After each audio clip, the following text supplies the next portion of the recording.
already recording? Yeah. All right, cool. So, hey everybody, like Frank said before, nice to meet you all. I'm Jakejames Lugo. I'm a games journalist. I do stuff for thecoalition.com. I'm the senior editor over there. I freelance for IGN. I freelanced for Playboy. I freelance for Zelda Universe, Pixelkin, and a number of other places. I also post up stuff on YouTube as well, like my little vlogs and different interviews that I do. And also today I get to announce to you guys, I actually got a podcast now on iTunes. I actually do a show called TK Spotlight, which is both on the Coalition here, which is the website that I do content for, but also I put the podcast over on iTunes for everybody. Again, just different formats and such. So what I do is I basically talk about video games. I give my opinions about video games, throughout for the last, I want to say, going on 7 years now that I've been doing this. So it's been pretty insane. It's been an ordeal and adventure. It's been a variety of different things, a lot of emotions all over the place.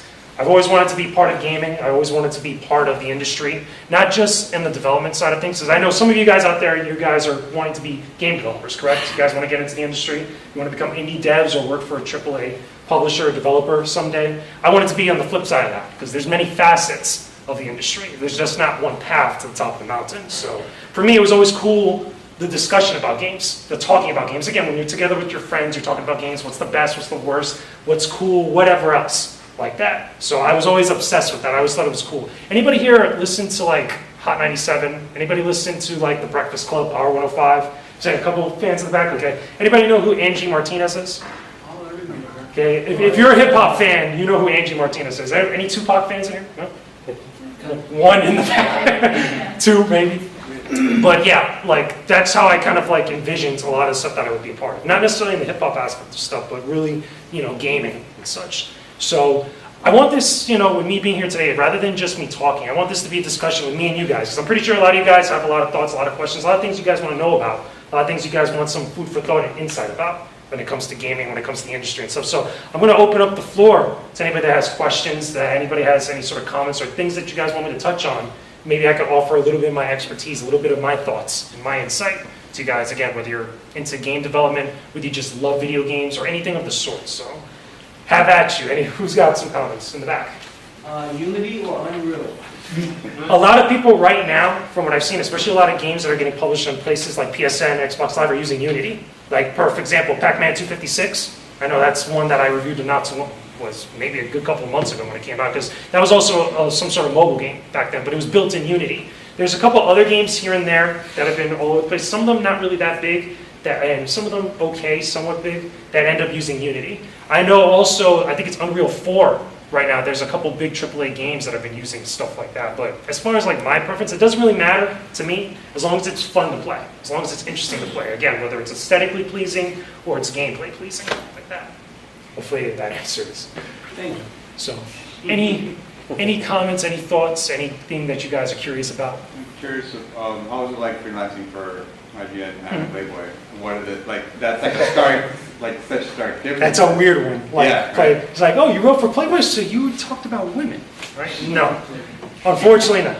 But basically, I had a friend of mine named Mike. He used to be used to be an editor over at Kotaku, and then he ended up going to work for Playboy with Playboy's gaming side of things, like Gamer Next Door. I know Andre Renee had a show at one point that she did content with that and a few other things, but he was in charge of all the gaming content there, and he was looking for freelancers at the time. So as a freelancer, as someone that identifies as a journalist, as someone that likes writing about games as much as he does talking about them, you want to be able to freelance wherever you can. Wherever there's money, wherever you could get a paycheck, wherever you could actually put out content that's related to you. It doesn't matter where it goes, as long as it's going out there, as long as your name is attached to it and it's good quality.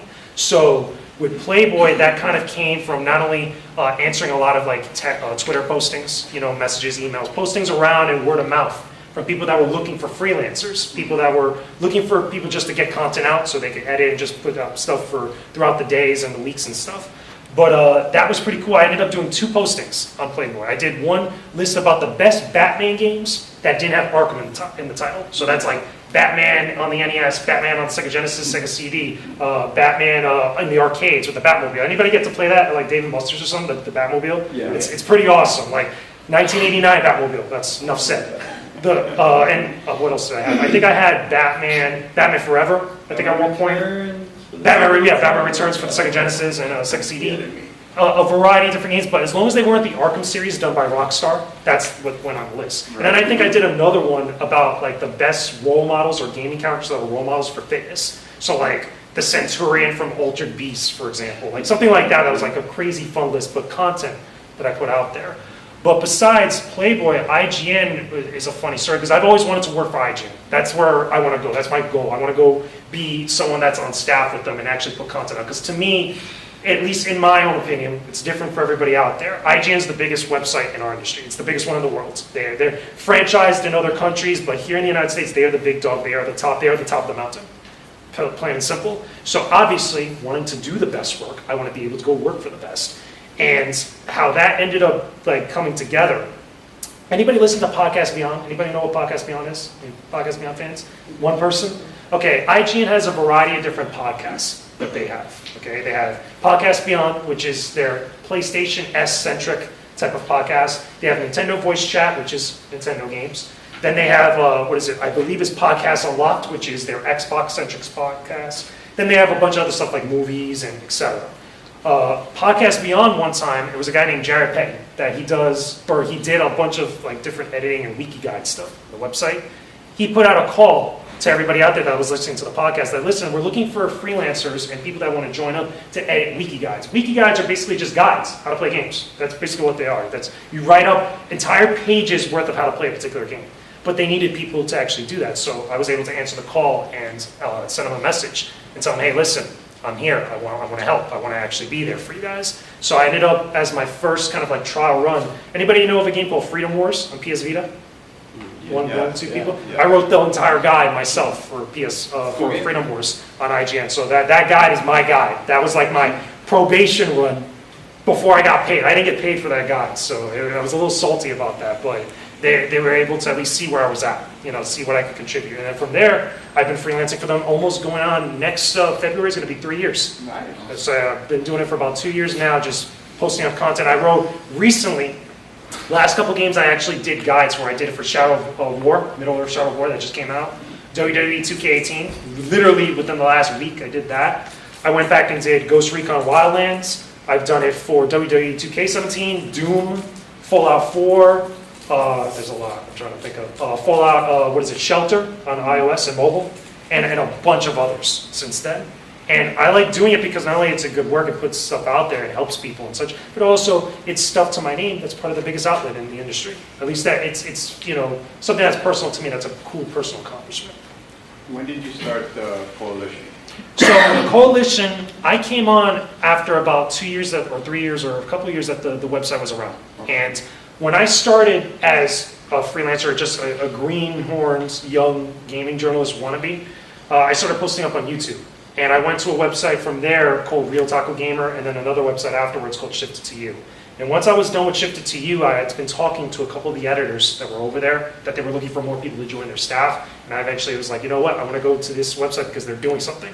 Because of them, because of the coalition, I started within my first few years, I was able to go to PAX East, my first industry event, and eventually E3, which is where everybody wants to go. Because E3 is the big conglomerate event that everybody loves because it's where all the announcements happen. That's our Super Bowl in the gaming industry. So I was able to go to my first E3 because of them.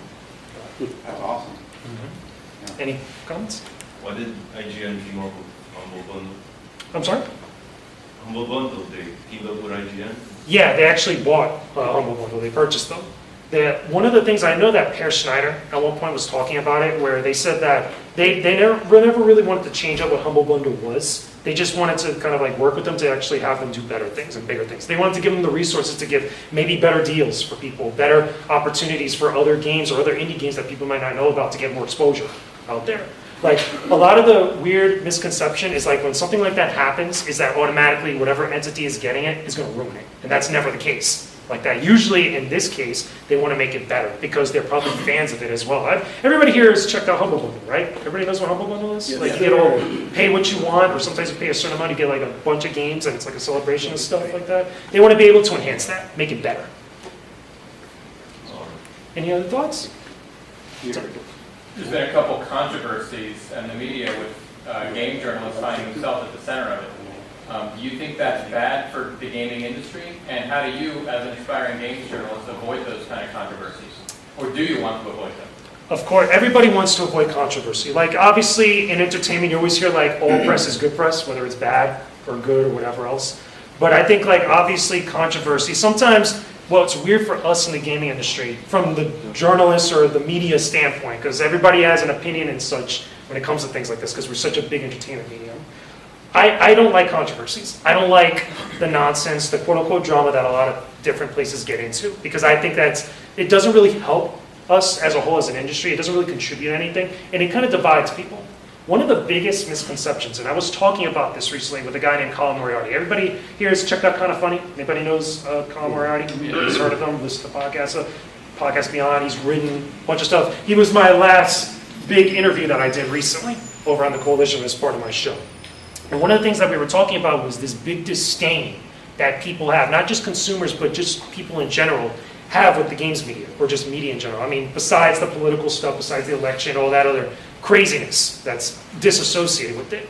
With the gaming media specifically is because everybody's so opinionated on social media, everybody wants to be heard, everybody wants to jump on the bandwagon and be accepted, be part of the masses and stuff. We get a lot of mixed messages, we get a lot of noise all over the place. And we get away from what's really important stuff. It's not only the games and the discussion of the games. We get so caught up on the disdain and the hatred because some outlet gave a particular score to a particular game that might be popular amongst everybody else, that automatically becomes a mudslinging matchup. And I think that's wrong, and I think that's terrible because, you know, most of the time, if not 99.9% of the time, it's unwarranted. I mean, everybody I'm assuming here knows about Gamergate, right? Everybody has seen it unfold over the last couple of years. To be totally honest with you, Gamergate was never really about what it was all kind of like played out to be. It was never really about ethics and journalism, even though people cared about stuff like that.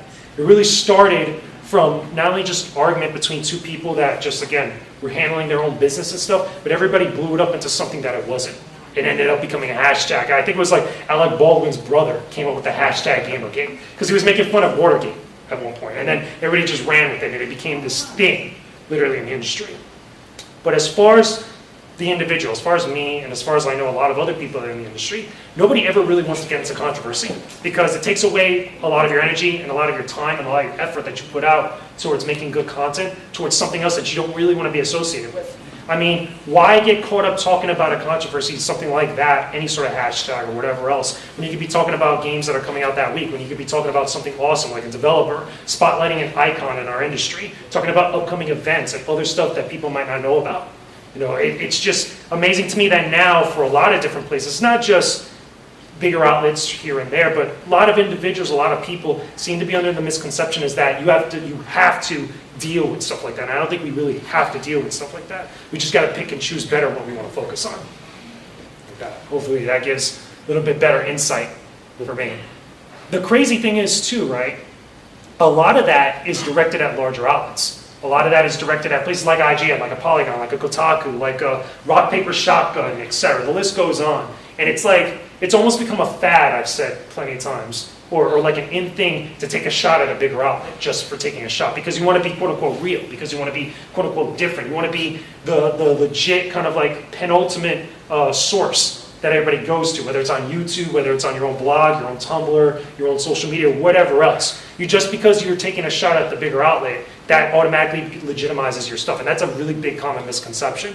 Because even before I started doing stuff on the Coalition, even before I started doing stuff with IGN and any other outlet, I never wanted to be known as that guy that was just the person that was just taking shots at everybody or just putting out that negative energy towards everybody in the industry.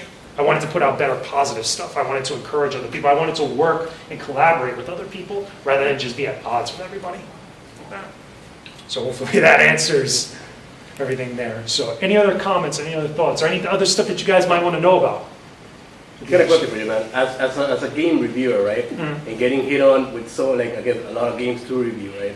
When you go home at the end of the day, like, do you play games? And if so, what attracts you now to play something for fun? I play a lot. I mean, I play a lot more than the average person, I would say. And it's usually like that for most people that are critics, reviewers, game journalists, whatever else. But for me, when I'm playing like different stuff and I'm not doing it for work like that, it's usually something that I just really just want to spend time with and I can just chill out with. I can just relax, I can hang out. Playing stuff like Destiny 2, I know that's a big game with a lot of people now, Overwatch. Fighting games, Street Fighter, Marvel vs. Capcom Infinite came out not too long ago. We're getting DLC for Injustice 2. Things like that maybe might not be the most like hottest thing right now, but just where I could just relax and just chill out. That's usually what I gravitate towards. When it comes to the work aspect of it, when I'm doing reviews, I'm usually open to just about everything because I want to be able to put enough content out there. There are some genres and types of games that I don't really kind of gravitate towards as much, or it's like a real big sigh when I have to do something work related with it. My biggest, most annoying project I ever was part of, everybody knows about Dark Souls, right? Dark Souls 2, Scholar of the First Sin. Or I had to do the guide on IGN for Dark Souls 2, Scholar of the First Sin, where I had to play through the entire game and mark off what was different between the original Dark Souls 2 and Scholar of the First Sin. And everybody knows that about those From Software games, okay, knows how terrible and ridiculously hard they could be. They just do not want to cooperate. Like, you're working on the game's time. It's not working with you, basically. And that was like a good almost 2 or 3 weeks just struggling to get through it. I had to get a friend to do co-op with me just to get through the most basic sections just so I could work on this guide. Like that. There are moments like that where it becomes a chore, but other than that, even with the work, it's still fun to me. It's still enjoyable. Any other comments, questions? What's up? That's just something that came to my mind, like a video game specific outlet like IGN versus a generic media outlet like the Wall Street Journal that happens to have like, a department for games. Who would have a bigger audience? Well, obviously, I mean, if you just look at it numbers-wise, I'm pretty sure there's probably some data to support it. The one with the more generalized kind of like focus and stuff that's covering everything is going to have the bigger audience because you have more different pools to pull from when it comes to like the type of interests and people that you're reaching out to. So obviously, the New York Times and the Wall Street Journal is going to get a ridiculous amount of people checking out their stuff, not just their website, but also the papers and all these other things. When you get more specific, you get more niche and you get more specialized. When it's like gaming or just entertainment in general, like pop culture, then obviously that pool starts to shrink down a little bit. Even though like an outlet like an IGN or a Polygon is still major in their own right. They still got a ridiculous amount of people. IGN's getting smart too because they're really kind of putting a lot of effort into all their different stuff, not just gaming. They have movies, TV, comics, obviously the wiki guides and everything else outside of that. They even do other stuff, besides like Humble Bundle. They have the esports show that they did on, I think it's like Sirius XM or XM Radio, something of the sort. But they've been really branching out to other places and really starting to pull in a lot more people from different outlets, different areas and walks of life. So it's at that point it comes down to personal preference. I mean, if you really care about gaming and you're looking for opinions on gaming, you should go to everywhere you could go for stuff, not just to one place. But if you just want a different opinion that's different than what you're usually, different than a normal, what you're going to, then obviously go to some place that normally doesn't cover games as much. That's a little bit more generalized, like the Wall Street Journal, or even kind of like, what was it? I forgot which outlet it was or which paper it was. I think it was some sort of magazine. I can't remember. It was like, Entertainment Weekly or something that also started doing gaming at one point, that they're also trying to put out reviews and other articles and op-eds and stuff. But you want to be able to absorb as much as you can from everywhere. Hopefully that helps. All right. I don't know how well you'd be able to kind of tackle this question, but okay, so as a game dev, right? And being a local game dev here. Who's a game dev, by the way? Who wants to be a game dev? Like 1, 2, 3, 4. Okay, so most good chunk of you guys. That's right.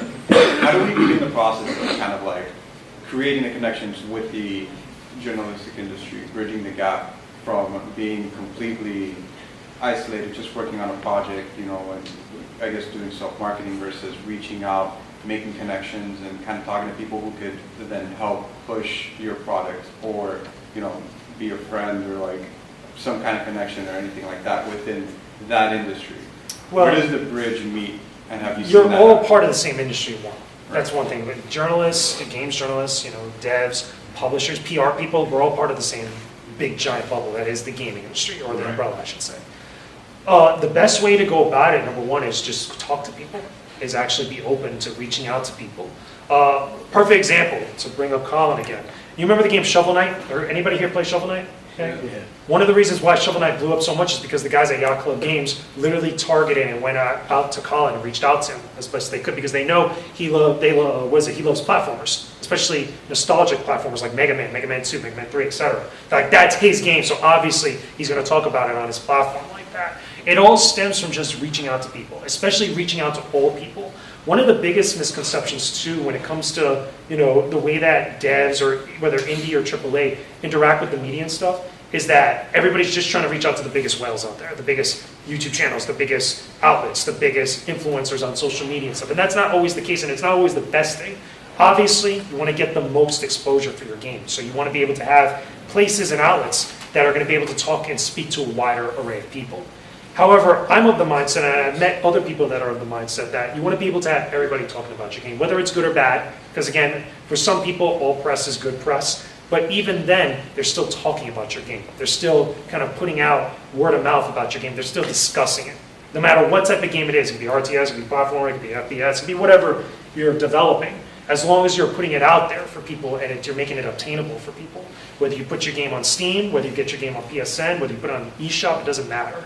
It all stems from just reaching out and talking to people, and also being open to communicating with people that reach out to you. I can't tell you how many times I've reached out to PR or try to reach out to one individual or another and just not get a response. And then I just end up not talking about their game, and a lot of people, maybe they get a little bit of word of mouth here and there, but then it just dies off maybe after about a month. You know, it really sucks, obviously, I can imagine, from being from the dev standpoint, but even then it kind of sucks on the outside looking in, seeing that happen, especially if you have something so good. So you have to be open to talking to people. You have to be friendly. We have, believe it or not, as many people as we have in the gaming industry on all facets of it, it's still very much a smaller industry. And a lot of people, pretty much everybody knows everybody. In some form or fashion, you've crossed paths with someone at some point or another. So yeah, I mean, reviews is always a weird thing because everybody has a really bad taste in their mouth when it comes to reviews. Because again, opinions out there on social media, everybody's loud about different stuff, especially if their favorite game or franchise or something they're passionate about gets dumped on. That's the best way I can put it. It's like when you're critical of something, somebody's always going to get upset about it. Okay? Perfect example for me. I did the review on IGN for Naruto Ultimate Ninja Storm 4. I gave it a 5.5 out of 10. Let me put it this way. A bunch of Naruto fans swore up and down, not only was I paid by IGN to really dump on the game, but also that I wasn't a Naruto fan. That I wasn't an anime fan whatsoever. Like, they come up with these crazy theories. It's like Watergate with them. But at least, you know, the truth was I ended up getting that because I was such a big Naruto fan. And I wrote the guide on it, which was crazy enough, because I knew more about the game than most other people. So I had the ability to speak on it in some better fashion than most. But point is that everybody is very sensitive when it comes to reviews. And I can even imagine if you're someone that's a dev, indie or otherwise, when you're working on a game and you're hearing somebody talk about your game in whatever way, it's going to make you feel a certain way. But I think it's also part of it that you take that criticism and at least look at it in a form of fashion. So whatever your next project is, you could hopefully make it better, hopefully address some things that maybe you could agree with that might be issues, could have been done better, stuff like that. But it's like part of any other industry. Like, you have people that criticize albums or music or criticize movies. I can only imagine putting years of your life into a video game and then saying like, oh my God, this game sucks for somebody, especially on like Twitter and stuff, how people are, how they're very blunt and such. So it is what it is, but it's part of the industry, it's part of the process. Any other comments? Any other thoughts? Yes. The big market for the video games is for the young people.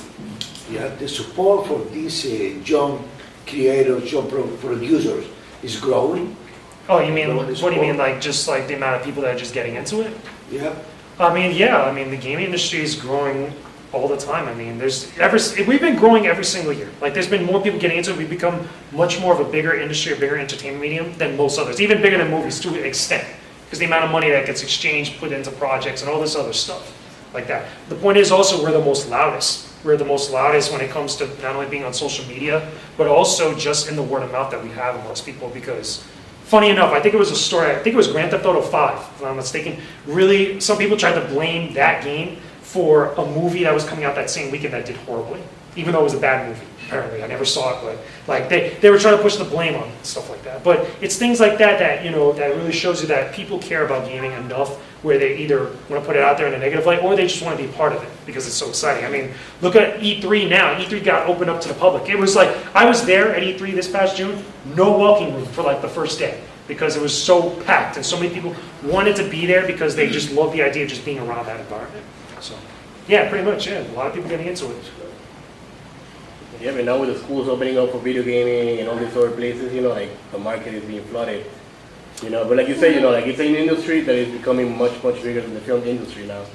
It's getting bigger. I don't think it's bigger than the film industry because obviously there's a lot of other factors that come with it. I mean, film's been around for many years. I mean, film is also respected as a different type of art form in the eyes of a lot of other people. So there's still people, believe it or not, that don't care about gaming as much as film, or they don't care about gaming as much as any other art medium, and they look down upon it in one way or another. You have the whole political thing where people try to blame violence on games. There's a lot of other aspects that go along with it. I think it's more so of a respect factor and looking at it as something that's like been significantly impactful for a lot of people. When my game comes out, can you reveal it?